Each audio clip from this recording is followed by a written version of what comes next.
La dernière chose à laquelle Chase Donovan s'attendait, alors qu'il se tenait sur le bas-côté d'une autoroute déserte, le capot de sa rutilante Aston Martin noir fumant furieusement, c'était de voir son univers méticuleusement planifié s'effondrer au milieu de nulle part. La voiture, symbole de sa réussite comme l'un des plus jeunes millionnaires autodidactes du pays, paraissait aussi abattu qu'il se sentait lui-même. Son téléphone n'avait pas de réseau, la ville la plus proche était à des kilomètres, et le soleil de fin d'après-midi déclinait, peignant le ciel de nuances orange et rose.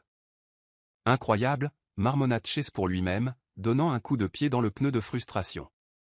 Il rajusta sa veste de costume de créateur, qui jurait complètement avec le bord de route poussiéreux. Au moment où il se demandait s'il devait commencer à marcher ou attendre un miracle, il entendit le grondement sourd d'un véhicule qui approchait. En se retournant, il vit un vieux pick-up cabossé s'arrêter à quelques mètres de là. La portière côté conducteur s'ouvrit dans un grincement, et une femme en descendit. Elle semblait appartenir davantage à la terre qu'à n'importe quelle salle de conseil où Chase avait jamais siégé. Ses cheveux châtains ondulés étaient attachés en une tresse lâche, et elle portait un jean délavé avec une chemise en flanelle aux manches retroussées. Elle était belle d'une manière que Chase ne parvenait pas à définir, naturelle, sans effort, et totalement indifférente au monde d'où il venait. « Un problème de voiture ?» demanda-t-elle, la voix légère mais teintée d'amusement, en s'approchant de lui. « Ouais, on peut dire ça », répondit Chase, essayant de masquer son irritation. « Vous savez s'il y a un garagiste dans le coin ?» Elle pencha la tête, ses yeux noisettes scannant la voiture. « Le plus proche est à une trentaine de miles, mais je peux jeter un œil si vous voulez. Je me débrouille pas mal en mécanique. » Chase hésita, jetant un regard à ses petites mains puis à la voiture. « Je ne pense pas que ce soit une voiture que je saurais réparer, » l'interrompit-elle en haussant un sourcil. « Comme vous voulez, mais vous n'avez pas vraiment l'embarras du choix par ici. » Chase soupira et s'écarta. « D'accord, je vous en prie. » Elle eut un sourire en coin, ouvrit le capot et se pencha pour inspecter le moteur. Chase se surprit à la regarder elle, plus que son travail, la façon dont elle se mordait la lèvre en signe de concentration, la traînée de cambouis qu'elle s'étala distraitement sur la joue, l'assurance de ses gestes. Elle ne lui demanda pas son aide ni n'essaya de l'impressionner, elle semblait juste. Vrai. Après quelques minutes, elle se redressa et s'essuya les mains sur un chiffon qu'elle sortit de sa poche arrière. « On dirait que votre radiateur est fichu. Vous n'irez nulle part tant qu'il ne sera pas réparé. »« Parfait, » marmonna Chase, sarcastique. « Et maintenant ? » ?»« Eh bien, je vous proposerais bien de vous remorquer, mais mon camion n'est pas vraiment fait pour ça. Tout ce que je peux faire, c'est vous emmener en ville. Mais vous serez peut-être coincé ici pour la nuit. Peu d'endroits sont ouverts si tard. » Chase jeta un œil à sa voiture puis la regarda. « Je suppose que vous n'avez pas de meilleures suggestions ? » ?»« Non, » dit-elle avec un large sourire. « Je m'appelle Harper, au fait. »« Chase, » répondit-il en lui tendant la main. Elle la serra fermement, sa poigne étonnamment forte. « Ravi de vous rencontrer, Chase. Maintenant, prenez ce dont vous avez besoin dans votre voiture de luxe et allons-y avant qu'il ne fasse nuit. » Chase attrapa sa mallette en cuir et un petit sac de voyage dans la voiture, puis grimpa sur le siège passager du camion d'Harper. L'habitacle sentait vaguement le pain et l'huile de moteur, et le siège grinça sous son poids. Alors qu'il prenait la route, Chase ne put s'empêcher de jeter un regard vers elle. « Alors Harper, vous avez l'habitude de secourir des étrangers en panne sur le bord de la route ?» Elle eut un petit rire. « Pas vraiment, mais vous aviez l'air d'avoir besoin d'aide. Et puis, vous ne vous fondez pas vraiment dans le décor par ici. » Chase sourit en coin. « Qu'est-ce qui m'a trahi ? Le costume ou la voiture ? » ?»« Les deux, » dit-elle en lui jetant un regard taquin. « Vous n'êtes pas du coin, n'est-ce pas ? » ?»« Pas du tout, » admit Chase. « J'allais à une réunion d'affaires en ville. J'ai pris un détour pour éviter les embouteillages et j'ai atterri ici. » Un gros bonnet des affaires, hein, le taquina Harper. Ça doit être dur d'être si loin de vos gratte-ciel et de vos restaurants 5 étoiles. Chase ne savait pas si elle se moquait de lui ou si elle était simplement enjouée, mais il se surprit à sourire malgré la situation. Ça a ses inconvénients. Ils roulèrent un moment dans un silence complice, le camion tressautant sur la route inégale. Finalement, ils atteignirent une charmante petite ville qui semblait figée dans le temps. Harper se gara devant une petite auberge avec une enseigne défraîchie indiquant un Maplewood Lodge. « C'est le meilleur endroit en ville, » dit Harper en coupant le moteur. « Ce n'est pas le grand luxe, mais les chambres sont propres et la propriétaire fait des pancakes d'enfer le matin. Chase ouvrit la portière et descendit, levant les yeux vers le bâtiment. C'était loin des hôtels de luxe auxquels il était habitué, mais il n'avait pas vraiment le choix. « Merci pour le trajet », dit-il en se tournant vers Harper. « Pas de problème », répondit-elle en se penchant par la fenêtre. « Bonne chance avec votre voiture. »« Oh, et Chase ? » ?»« Oui. » »« Essayez de vous détendre un peu pendant que vous êtes ici. Vous pourriez être surpris. » Sur ce, elle lui fit un clin d'œil et s'éloigna, laissant Chase debout sur le trottoir, étrangement décontenancé. Alors qu'il s'enregistrait à l'auberge et s'installait dans sa chambre modeste, Chase ne pouvait s'empêcher de penser à Harper. Il y avait quelque chose dans son assurance, son authenticité, qui l'avait pris au dépourvu. Pour la première fois depuis des années, il avait l'impression d'avoir rencontré quelqu'un qui n'était pas impressionné par sa richesse ou son statut, quelqu'un qui le voyait comme un type ordinaire en panne sur le bord de la route. Et pour des raisons qu'il ne pouvait expliquer, il se surprit à espérer la revoir. Le lendemain matin, Chase fut réveillé par le chant des oiseaux et la vague odeur de bacon qui flottait dans l'air. Il grogna, se frottant les yeux, tandis qu'il s'habituait à la douce lumière du matin filtrant à travers les rideaux de dentelle de sa chambre. Ce n'était pas son pantouse aux stores occultants et à la machine à expresso dernier cri, mais l'endroit avait son propre charme, une simplicité tranquille qu'il n'avait pas connue depuis des années. Après une douche rapide, il enfila les seuls vêtements décontractés qu'il avait, un jean et une chemise impeccable qui semblaient étrangement déplacés dans ce décor, et descendit. La petite salle à manger de l'auberge fourmillait d'habitués qui discutaient autour d'un café et d'un petit déjeuner copieux. Une femme âgée et amicale derrière le comptoir lui fit signe d'approcher. « Vous devez être le type que Harper a ramené hier soir », dit-elle chaleureusement, en posant une assiette de pancakes et de bacon. « Je m'appelle Evelyn, c'est moi qui tiens cet endroit. Asseyez-vous, prenez quelque chose. » Chase hésita, peu habitué à une hospitalité aussi désinvolte, mais il hocha la tête et prit place. « Merci, Evelyn. C'est apprécié. » Alors qu'il se servait une tasse de café, la porte de l'auberge s'ouvrit à la volée et elle était là, Harper.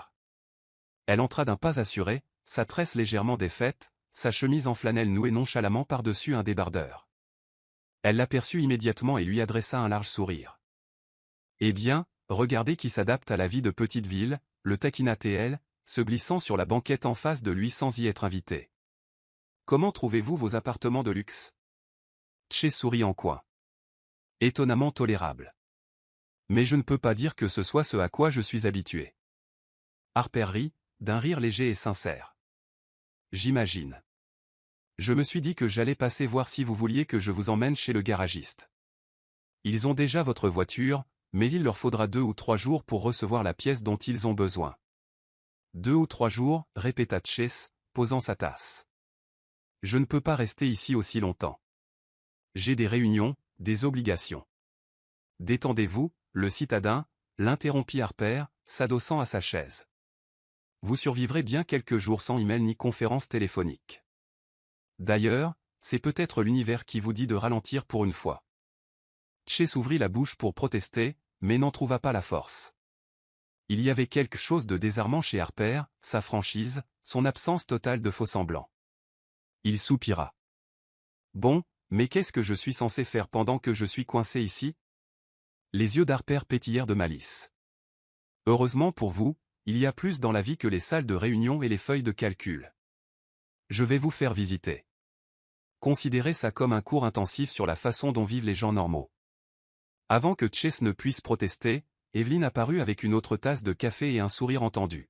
« Ça me semble être un bon plan. Harper connaît tous les meilleurs coins de la ville. » Chase haussa un sourcil en direction d'Harper. « C'est comme ça que vous traitez tous les étrangers en panne ou suis-je juste spécial ?» Harper sourit. « Vous êtes spécial, c'est sûr. Allez, finissez votre petit déjeuner. Une grosse journée nous attend. » En milieu de matinée, Chase se retrouva à nouveau dans le camion d'Harper, cahotant sur un chemin de terre qui serpentait à travers des champs vallonnés et des bois denses. Elle avait insisté pour l'emmener dans ce qu'elle appelait « le vrai cœur de la ville ». Leur premier arrêt fut une petite ferme à la périphérie, où Harper le présenta à un couple âgé qui tenait un stand de produits au bord de la route. Chase regarda Harper les charmer sans effort, aidant à charger des tomates fraîches et du maïs dans un panier. Elle tendit le panier à Chase avec un sourire en coin. « Vous pensez pouvoir le porter ?» ou c'est trop de travail manuel pour vous? Chase gloussa. Je pense que je vais m'en sortir. De là, ils visitèrent la minuscule épicerie générale de la ville, un parc avec une mare aux canards, et enfin, un petit restaurant local où Harper semblait connaître tout le monde. Chase ne se souvenait pas de la dernière fois où il avait été entouré de gens si authentiques. Il saluait Harper comme de la famille, leur sourire chaleureux et leur rire contagieux. C'était un contraste frappant avec le monde impitoyable auquel il était habitué. Alors que la journée avançait, Chase se surprit à se détendre d'une manière qu'il n'avait pas connue depuis des années. Harper avait le don de le sortir de ses propres pensées, que ce soit en le taquinant sur ses manières de citadin ou en le mettant au défi de faire des ricochets sur l'étang. Elle ne ressemblait à personne qu'il ait jamais rencontré, audacieuse, sans filtre, et complètement indifférente à l'idée de l'impressionner. Et pourtant, il se surprenait à vouloir l'impressionner. Alors que le soleil commençait à se coucher, Harper les conduisit à un endroit isolé surplombant un vaste champ de fleurs sauvages. Elle gara le camion, grimpa à l'arrière, dans la benne, et tapota la place à côté d'elle. « Venez, il faut que vous voyiez ça. » Chase la suivit, s'asseyant à côté d'elle alors que le ciel explosait en teintes d'orange, de rose et d'or. L'air était frais et calme, à l'exception du bourdonnement lointain des grillons. Pendant un moment, aucun d'eux ne parla. « Plutôt incroyable, non » dit doucement Harper, rompant le silence. Chase hocha la tête, le regard fixé sur l'horizon. « Ça l'est. Je ne crois pas avoir déjà vu quelque chose comme ça. C'est parce que vous êtes trop occupé à courir dans vos tours de verre et vos voitures de luxe, taquina-t-elle, bien que son ton fût doux. Est-ce que ça vous arrive de juste vous arrêter? Chase hésita. Pas vraiment. Il y a toujours quelque chose à faire, quelqu'un à rencontrer, un contrat à conclure. Harper se tourna pour le regarder, son expression indéchiffrable. Ça a l'air épuisant. Ça l'est, admit Chase, s'étonnant lui-même de son honnêteté. Mais c'est tout ce que j'ai toujours connu. C'est ce qui m'a amené là où je suis. Et où est-ce, exactement, demanda Harper, ses yeux sont dans les siens. Est-ce que vous y êtes heureux? Chase ouvrit la bouche pour répondre mais s'aperçut qu'il n'avait pas de réponse. Au lieu de cela, il détourna le regard, son regard tombant sur les fleurs sauvages qui se balançaient dans la brise. Je ne sais pas, dit-il finalement, sa voix à peine plus forte qu'un murmure. Harper n'insista pas. Au lieu de cela, elle s'appuya en arrière sur ses mains, les yeux fixés sur l'horizon. Eh bien, peut-être que ce petit détour est exactement ce dont vous aviez besoin. Chase lui jeta un regard, la poitrine inexplicablement serrée. Il y avait quelque chose chez Harper, son ouverture, sa force tranquille, qui lui donnait l'impression de pouvoir respirer pour la première fois depuis des années. Il ne savait pas ce que c'était, mais il savait qu'il ne voulait pas que ce moment s'arrête. Alors que les derniers rayons de soleil disparaissaient, Harper se tourna vers lui avec un petit sourire. « Allez, le citadin. Ramassons-vous à l'auberge. Vous avez une autre journée de vie de petite ville à laquelle survivre demain. » Chase rit doucement, secouant la tête. « Vous ne lâchez jamais l'affaire, hein? » Pas question, dit-elle avec un clin d'œil, sautant de la benne du camion. « Allez, on y va. » Alors que Chase la suivait vers le camion, il ne put s'empêcher de se demander si ce détour au milieu de nulle part ne serait pas la meilleure chose qui lui soit jamais arrivée. Le lendemain matin, Harper entra dans le parking en gravier de l'auberge, son camion soulevant un petit nuage de poussière en s'arrêtant. Chase attendait déjà dehors, nonchalamment appuyé contre la balustrade du porche, les bras croisés. Il avait troqué sa chemise habituelle contre un simple t-shirt bleu marine, et Harper ne put s'empêcher de remarquer à quel point ce look décontracté lui allait mieux qu'il n'aurait dû.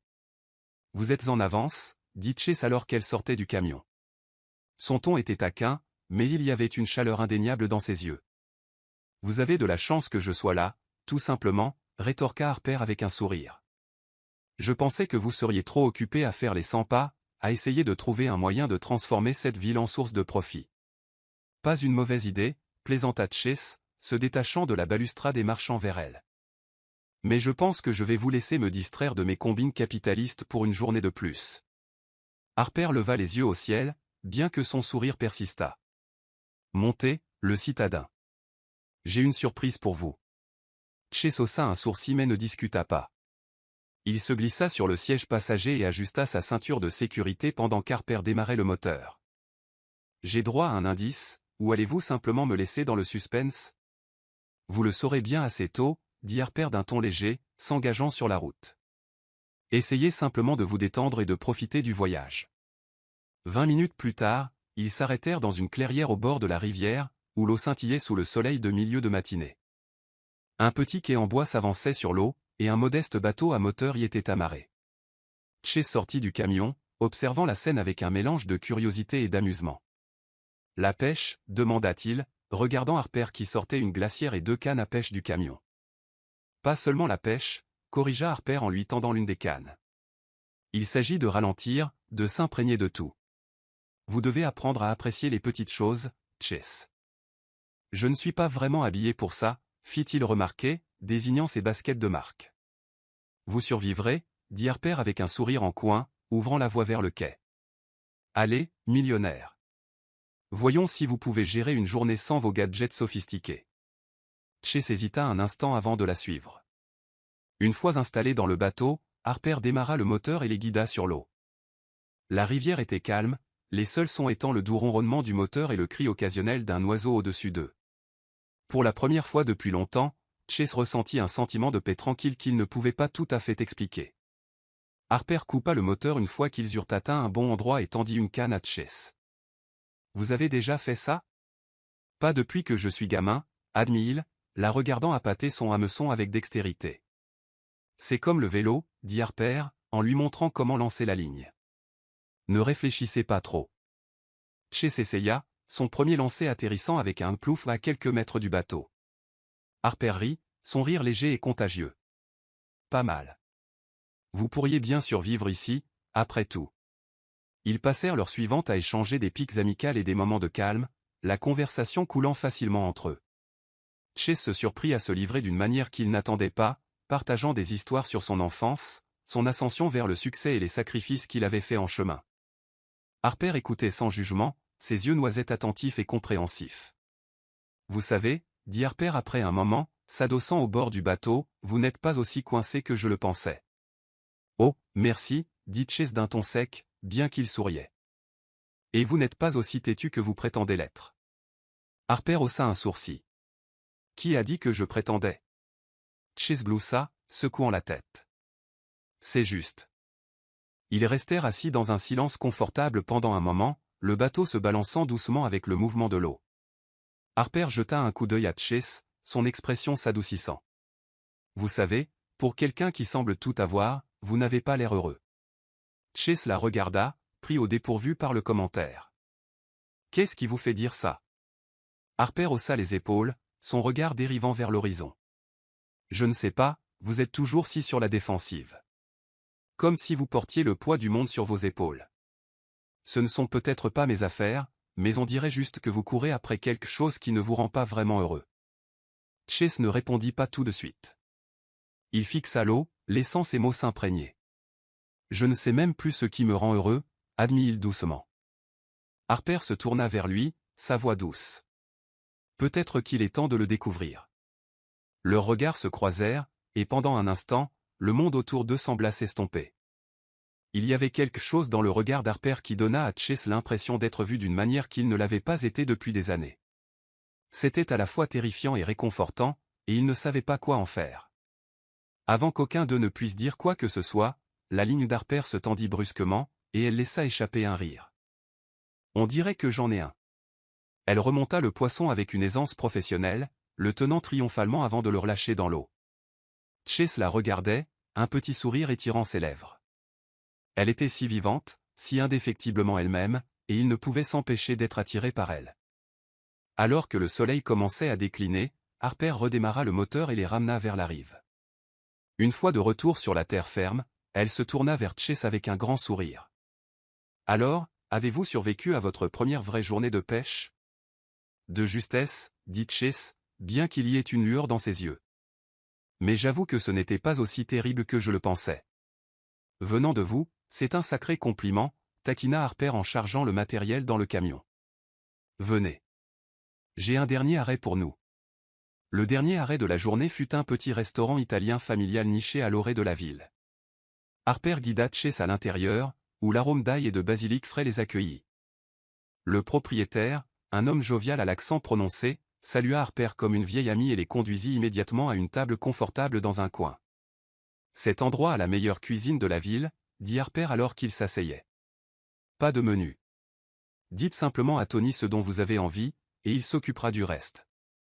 Chase regarda autour de lui, s'imprégnant de l'atmosphère chaleureuse et accueillante. C'était loin des restaurants haut de gamme auxquels il était habitué, mais il y avait quelque chose qui le rendait spécial. Tony revint quelques minutes plus tard avec 2 assiettes de pâtes fumantes et une bouteille de vin. Pendant qu'il mangeait, Chase se détendit encore plus, la conversation coulant aussi facilement que le vin. Le rire d'Harper remplissait l'air, et Chase ne se souvenait pas de la dernière fois où il s'était senti aussi à l'aise.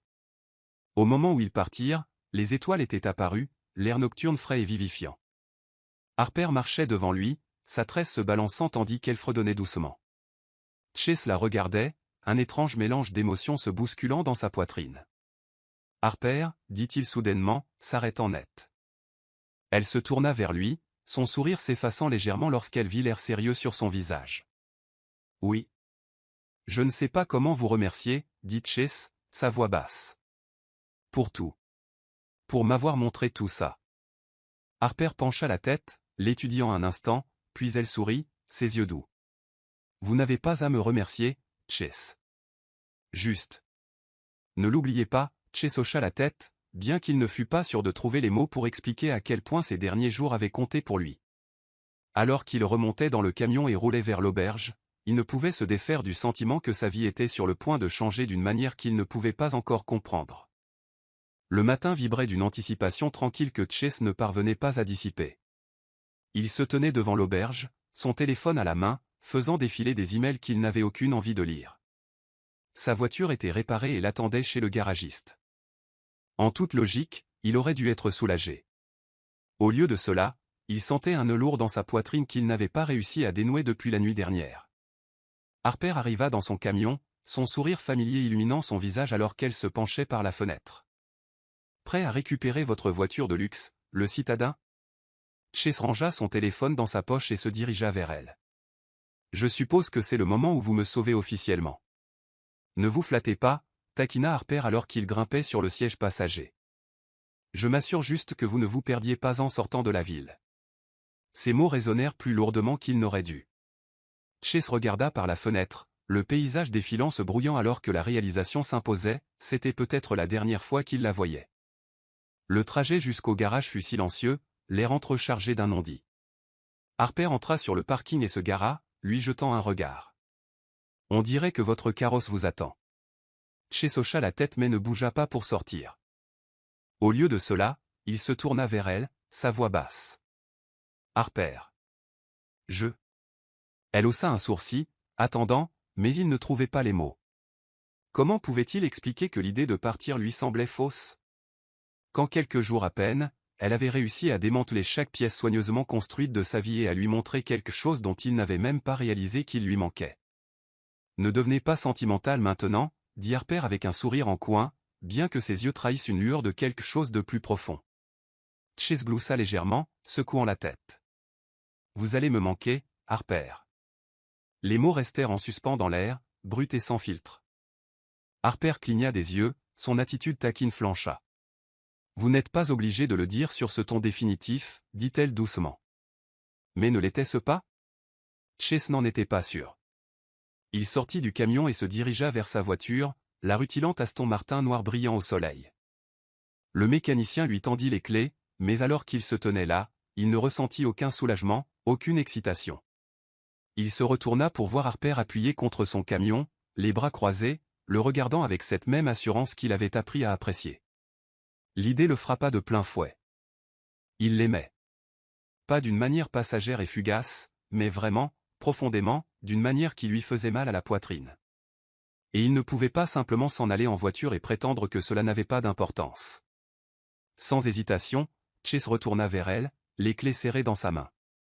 Harper fronça les sourcils, confuse. « Qu'est-ce que vous faites ?»« Quelque chose que j'aurais dû faire plus tôt, » dit Chase, sa voix ferme. Avant qu'elle ne puisse répondre, il lui prit le visage entre ses mains et l'embrassa. Ce n'était ni précipité ni hésitant, c'était audacieux, certain, et rempli de tout ce qu'il n'avait pas pu dire. Harper se figea un instant, surprise, puis elle se fondit contre lui, ses bras s'enroulant autour de son cou. Quand ils s'écartèrent enfin, son souffle se coupa, ses yeux noisettes écarquillés. Chase. Je ne peux pas partir, dit-il simplement. Pas comme ça. Pas sans vous dire que vous avez complètement chamboulé mon univers, de la meilleure façon possible. Harper le dévisagea, son expression un mélange d'incrédulité et de vulnérabilité. Vous êtes sérieux? Très sérieux, dit Chase, son ton ferme. Je me fiche des réunions, des échéances, de tout ça. Rien de tout cela n'a d'importance si je ne suis pas avec vous. Harper rit doucement, secouant la tête. Vous êtes vraiment incroyable, vous savez ça. Est-ce que c'est un oui? Demanda Chase, un petit sourire étirant ses lèvres. Harper leva les yeux au ciel mais ne put cacher son sourire. C'est un oui, espèce de millionnaire têtu. Chase rit, le soulagement l'envahissant alors qu'il la tirait dans un autre baiser. 2 mois plus tard, la petite ville bourdonnait d'excitation alors que la nouvelle de la grande réouverture du vieux Maplewood Lodge se répandait. L'auberge, autrefois charmante mais délabrée, avait été entièrement rénovée grâce à l'investissement de Chase. L'inauguration était l'idée d'Harper. Si tu comptes rester dans le coin, l'avait-elle taquiné, tu ferais aussi bien de te rendre utile. Maintenant, Chase se tenait sur la terrasse nouvellement construite, vêtu d'un costume sur mesure qui, curieusement, ne jurait plus avec le décor. Harper était à côté de lui, sa main posée légèrement sur son bras.